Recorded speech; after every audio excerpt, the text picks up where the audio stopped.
Bonjour les filles, j'espère que vous allez bien. Donc, je vous fais une vidéo aujourd'hui pour vous parler de préparation alimentaire. Comme je vous l'avais promis, en fait, mieux vaut tard que jamais. Je m'excuse vraiment du délai. Vous comprendrez que ça a été assez vite pour moi là, dans les dernières semaines. Donc, vous allez me voir regarder un petit peu là, sur mon autre écran. Je me suis fait une présentation PowerPoint pour me guider, pour rien oublier. Si ça vous intéresse, je pourrais vous la partager là, par la suite. Donc, préparation alimentaire, c'est souvent ce qui est difficile, ce que je constate là, pour plusieurs d'entre vous, et ça a été mon cas également. Donc, je me suis développée au fil du temps des petites habitudes qui font que c'est plus simple puis que c'est plus efficace. Puis c'est ce que j'avais envie de partager avec vous aujourd'hui pour vous aider. J'espère que ça va vous permettre d'être plus efficace puis d'être mieux organisé. Donc, j'ai défini qu'il y avait 3 étapes clés pour la réussite de la préparation alimentaire. La planification, ça inclut l'inventaire des stocks. Pour ma part, là, la vérification des rabais de la semaine parce que je planifie mon alimentation en fonction des rabais. Puis, de prévoir une plage horaire pour la planification dans notre horaire hebdomadaire. Ensuite de ça, de regrouper le matériel nécessaire. C'est sûr que d'être organisé en cuisine puis de s'assurer d'avoir tout ce qu'on a besoin, ça facilite beaucoup la préparation alimentaire puis ça fait qu'on peut gagner du temps en fait. Donc ça inclut pour moi de préparer ma liste d'épicerie puis les équipements de cuisine dont j'ai besoin. Puis finalement, il y a la préparation bien entendu. J'ai aussi différents outils de travail qui m'aident là, dans ces 3 étapes-là, dont je vais vous parler en fait. Là, probablement que vous les connaissez déjà toutes. Peut-être que vous ne les utilisez pas pour la préparation alimentaire, mais vous allez voir qu'avec ça, ça simplifie beaucoup les choses. Premièrement, il y a Pinterest. Pinterest que j'adore en fait. Pas juste pour trouver des inspirations recettes, quoi qu'il y en a vraiment beaucoup. Si vous faites des recherches en fait, puis que vous marquez, exemple, là, ce soir, je vais faire une recette avec des poitrines de poulet, je peux marquer poitrine de poulet 21 Day Fix, puis il y a plein d'idées de recettes qui sortent déjà approuvées 21 Day Fix. Ou c'est sûr que si vous tapez les mots-clés en anglais, vous allez avoir encore plus de recettes, mais même en les mettant en français, il y a des recettes en anglais qui vont sortir. Puis après ça, vous pouvez aller sur Google avec Google Translate. Ça se fait super bien là, pour je cherche mon mot en français là, pour traduire la recette. Donc ça, c'est vraiment génial. Mais la chose pour laquelle j'utilise Pinterest puis qui m'aide beaucoup dans mon organisation, c'est que je me suis créé des tableaux Pinterest avec les différents aliments.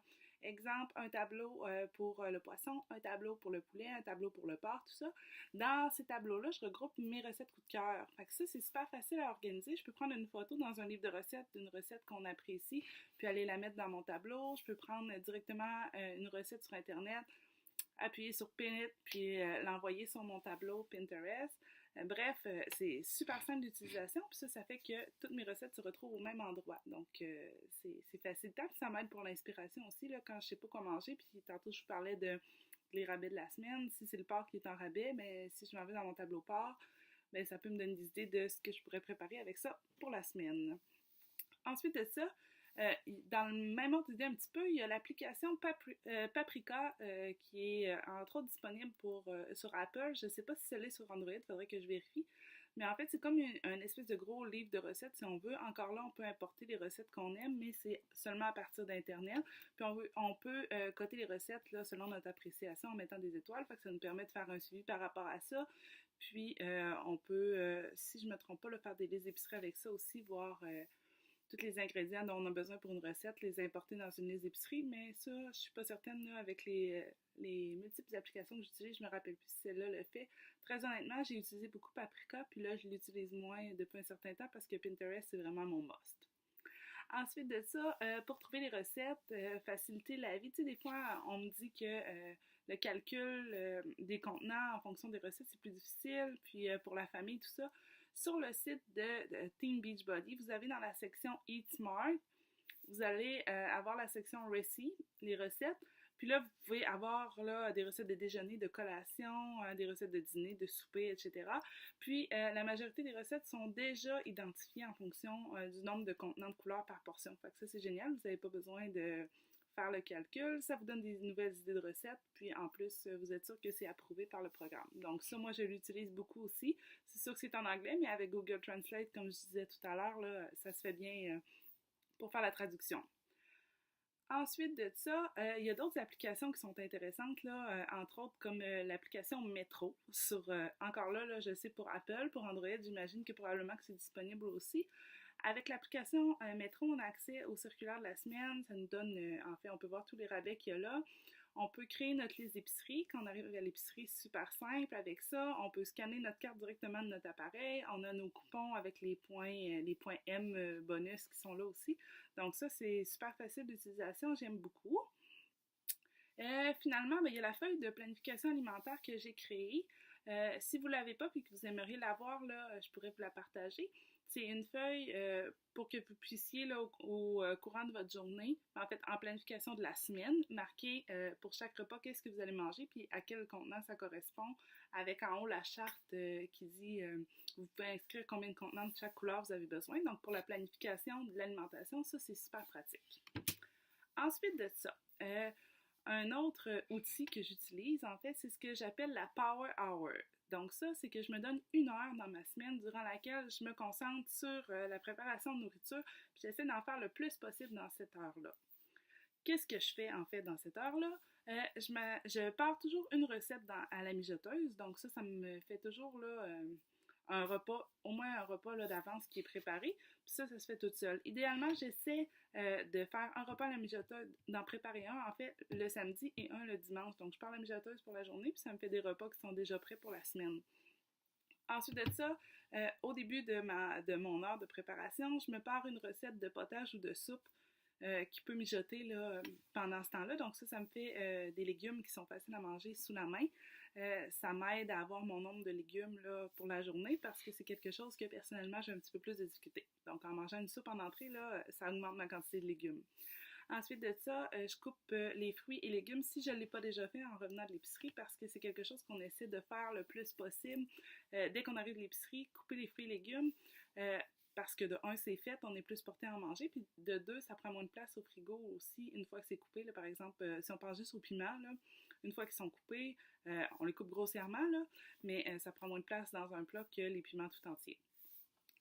Ensuite de ça, je me prépare toujours une recette de collation, que ce soit des muffins ou des biscuits ou des barres-tendres de maison.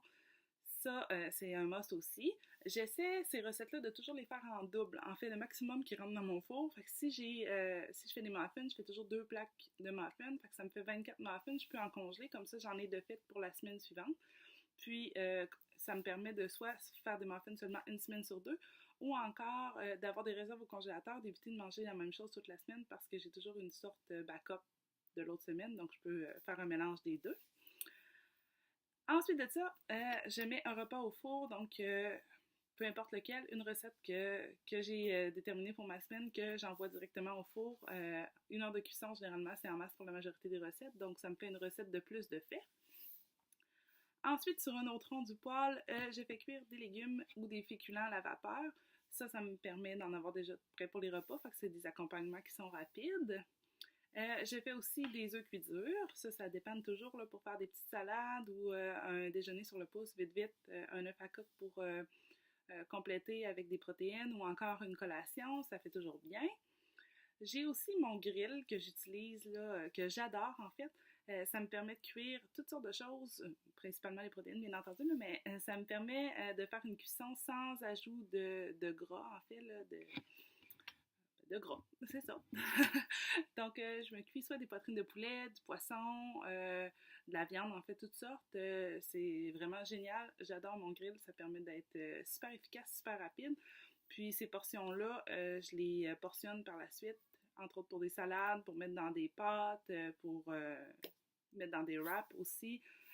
Ça, j'ai toujours une petite recette là, que je fais, bien simple là, souvent. Là, exemple, les poitrines de poulet, là, je les cuis souvent nature, comme ça je peux les assaisonner après ça, puis en faire ce que j'ai envie. Finalement, ce que je prépare aussi toujours, parce que c'est un chouchou de mon amoureux, c'est les gruaux froids en pot. Lui utilise ça principalement après ses entraînements au travail, donc c'est super bon parce qu'il y a des protéines, il y a un féculent, il y a des fruits dedans, donc c'est assez complet comme collation, puis c'est soutenant. Moi, j'aime ça amener ça à l'université comme collation là, pour me rendre entre mon déjeuner qui est comme à 6 heures le matin, puis mon dîner à midi. Ça me permet là, de venir entrecouper ça, puis de toffer jusqu'à l'heure du dîner sans aller mâcher des cochonneries à l'école. Donc, essentiellement, ça fait pas mal le tour pour mes petits trucs. C'est ça. En fait, l'utilisation d'applications, la planification, c'est sûr que ça fait beaucoup de choses au départ, mais quand on le prend dans une routine, ça vient que c'est super efficace. Une fois que nos recettes ont été trouvées, que nos tableaux Pinterest ont été faits, ben là, c'est génial parce qu'on a juste, en fonction de nos circulaires ou en fonction de ce qu'on a envie de manger, en fait, là, comme type de protéines, aller voir qu'est-ce qu'on a comme recette, puis préparer ça et c'est efficace. Puis j'essaie aussi toujours d'avoir dans ma planification alimentaire, ça c'est pour moi, là, c'est bien personnel, mais d'avoir 2 journées par semaine que c'est du poisson, que ce soit là, du saumon ou des poissons frais ou surgelés ou encore des cannes de thon, cannes de saumon, des recettes à base de ça.